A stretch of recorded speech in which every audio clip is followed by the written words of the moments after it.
a comunidade científica fervilhou após finalmente comprovar a existência de formas de vida complexas fora da Terra em 2095.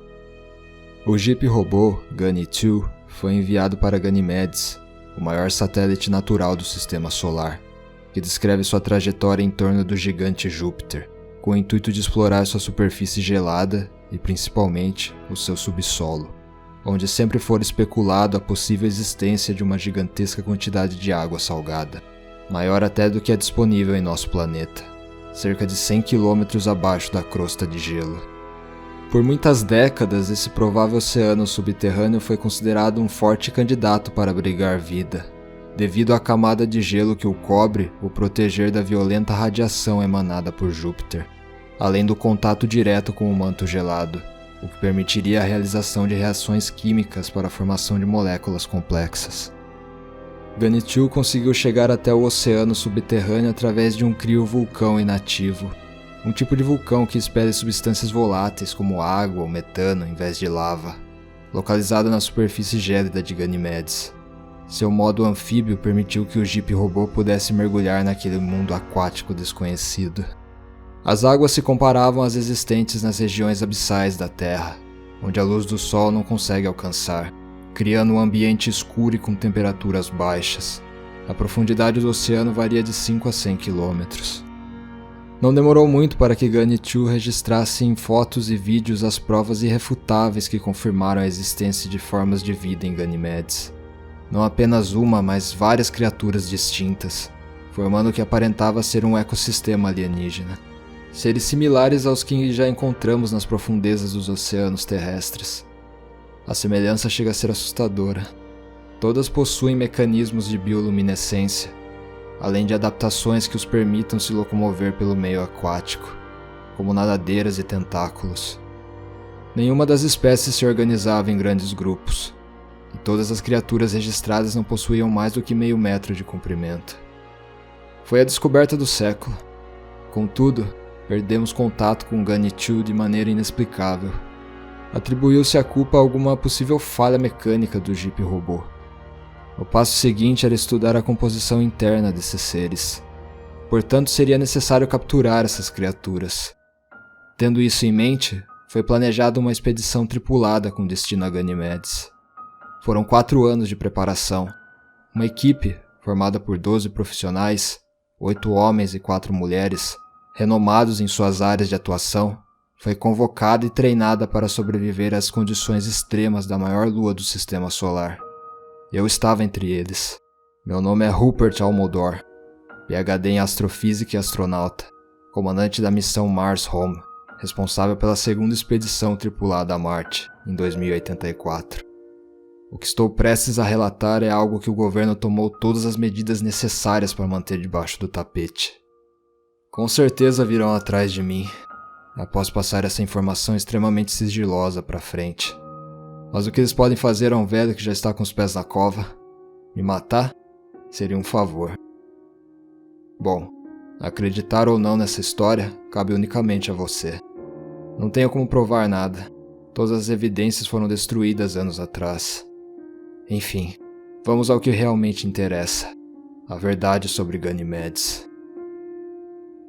A partida da Terra para a primeira missão tripulada a Ganymedes foi realizada em 20 de julho de 2099.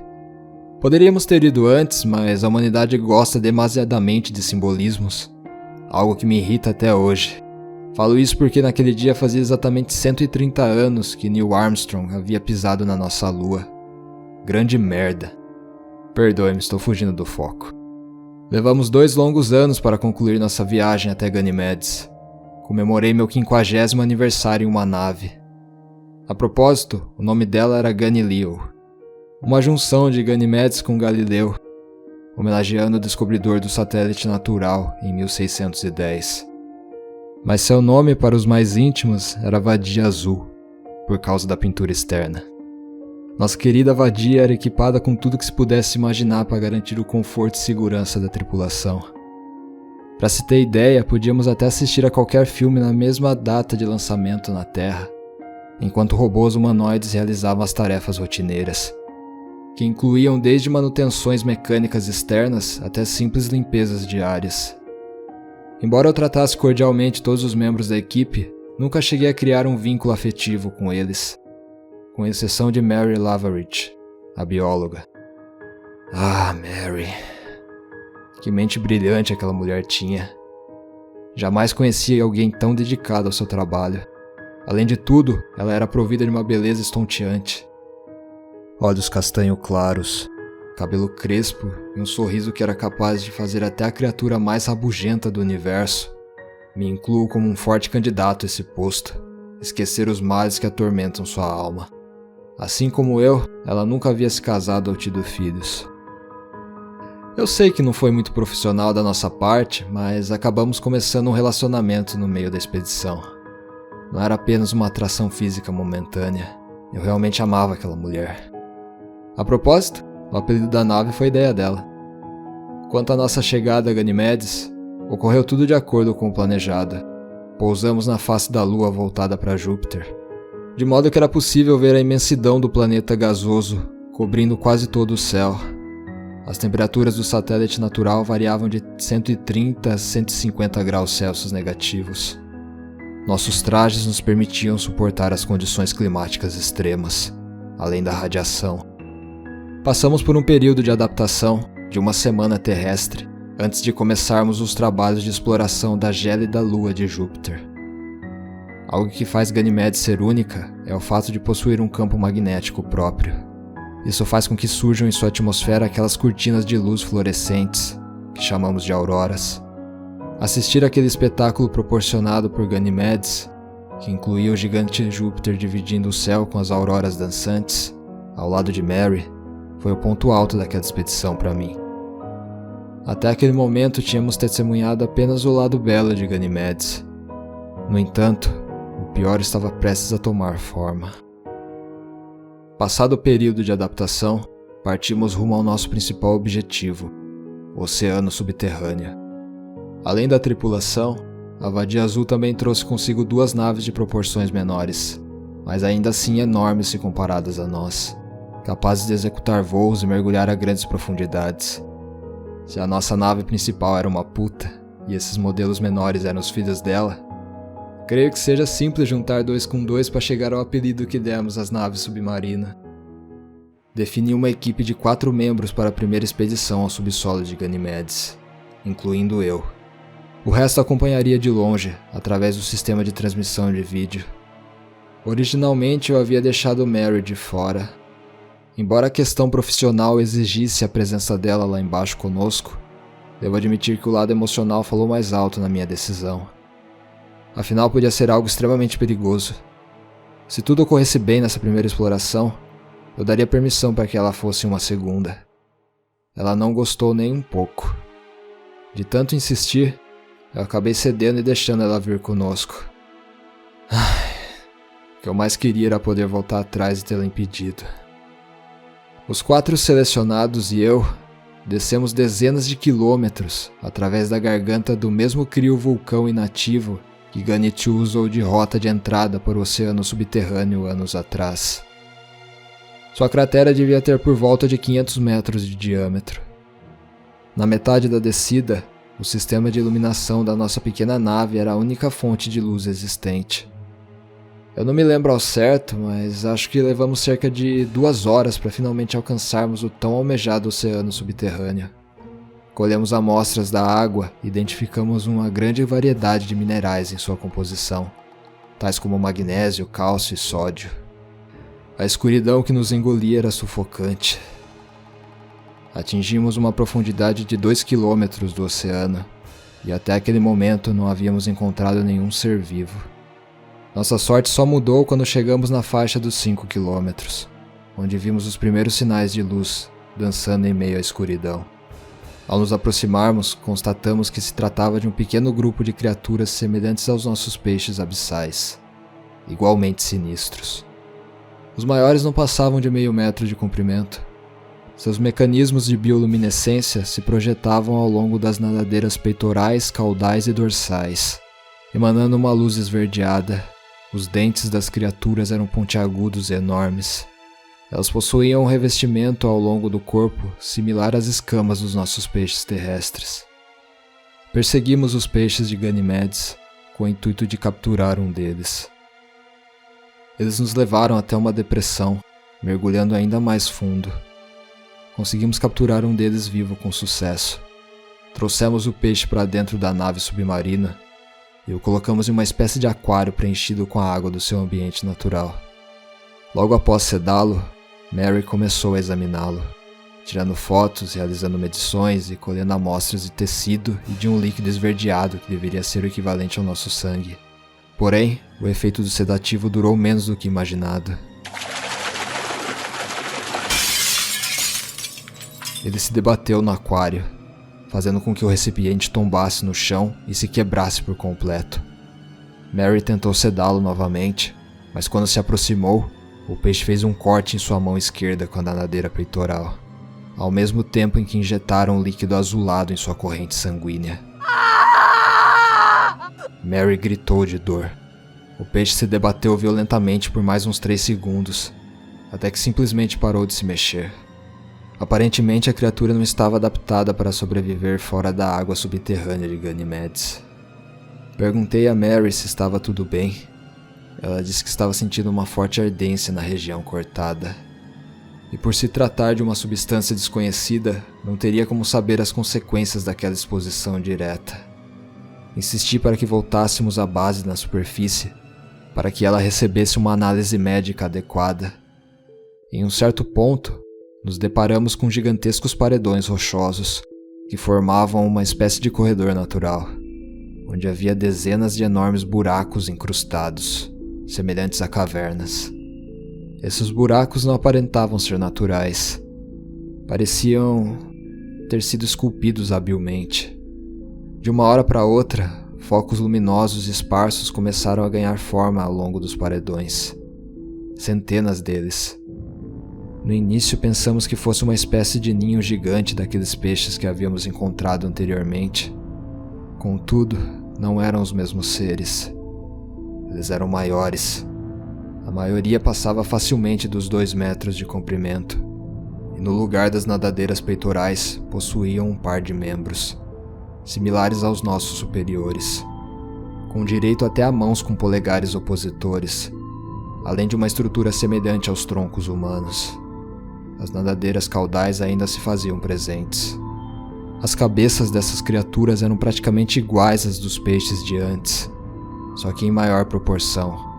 O padrão da bioluminescência se diferenciava nessa espécie, projetando-se no tronco e com uma coloração alaranjada em alguns e rosada em outros. Eu os achei as criaturas mais repugnantes que já havia visto na vida. Mary ficou fascinada, não só com a estrutura física delas, mas também com o modo como a colônia parecia se organizar.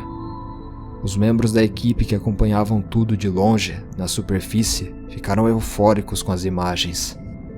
De repente, aqueles monstros aquáticos resolveram adotar uma postura ofensiva. As criaturas de brilho alaranjado executaram uma espécie de manobra de ataque, nadando em grupo ao nosso encontro, enquanto os rosados voltaram rapidamente para o fundo das fissuras nos paredões. Cada um deles carregava consigo uma espécie de rocha, trabalhada para que assumisse um formato pontiagudo. Um dos monstros parecia coordenar o ataque do topo, emitindo sons agudos para os outros e gesticulando com os membros superiores as direções que o grupo deveria tomar. Aquele sem dúvida era o maior deles, passando dos 3 metros da cabeça até a ponta da nadadeira caudal. A luz proveniente do seu sistema de bioluminescência se diferenciava de todas as outras criaturas, dando vida a um tom azulado. Os tritões de Ganymedes atacaram a nave submarina com uma chuva de estocadas. Só se via dentes e nadadeiras onde quer que olhássemos. Por mais resistente que o nosso meio de transporte fosse, não demoraria muito para que ele fosse danificado a ponto de começar a entrar água em seu interior. A nave submarina era grande demais para conseguir executar uma manobra rápida de fuga. Por isso não restou outra alternativa a não ser contra-atacar. Lancei pulsos sonoros de alta frequência, fazendo com que as criaturas recuassem por um breve momento.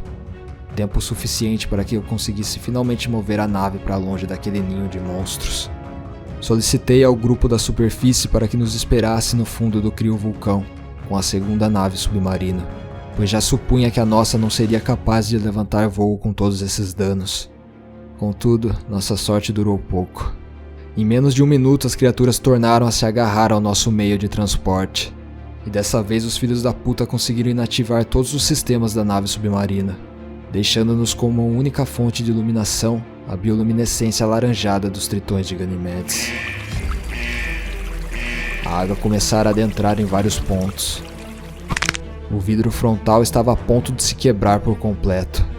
A nave submarina seguia afundando, enquanto a equipe toda berrava em desespero. No instante em que dei a ordem para que todos fossem às cápsulas de ejeção de emergência,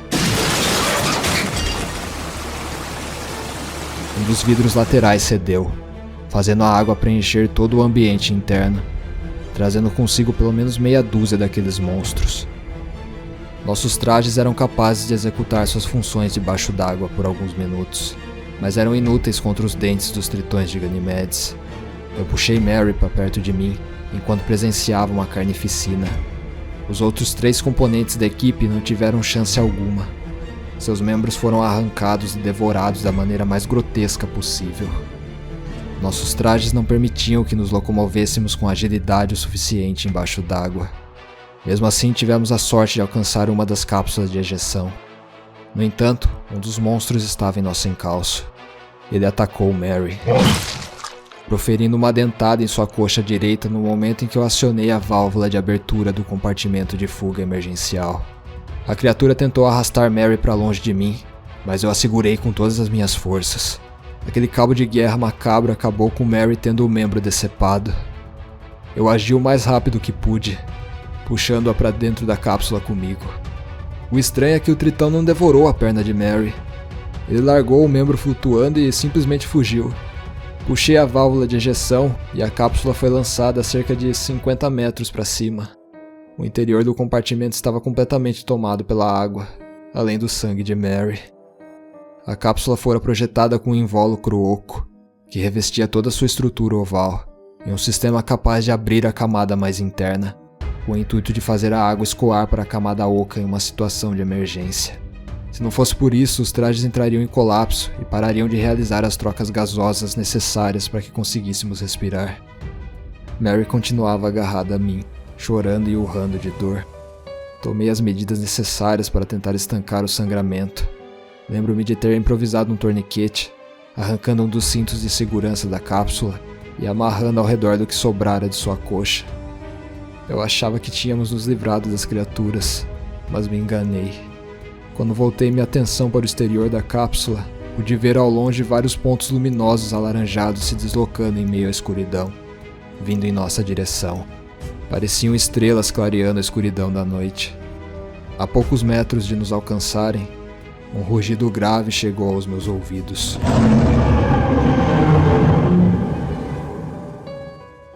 Os tritões de Ganimedes congelaram no mesmo instante. O som havia vindo do líder deles.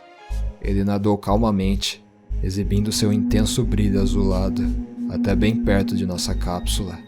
Aquela criatura era majestosa e aterrorizante ao mesmo tempo. O líder dos tritões deu várias voltas ao redor da cápsula. Não sei dizer se eles possuíam algo semelhante ao nosso sistema olfativo, mas parecia que ele estava farejando alguma coisa.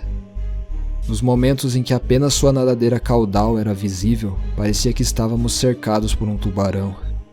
Em um certo ponto, ele encostou a palma de uma das mãos no vidro frontal da cápsula, como se estivesse a analisando.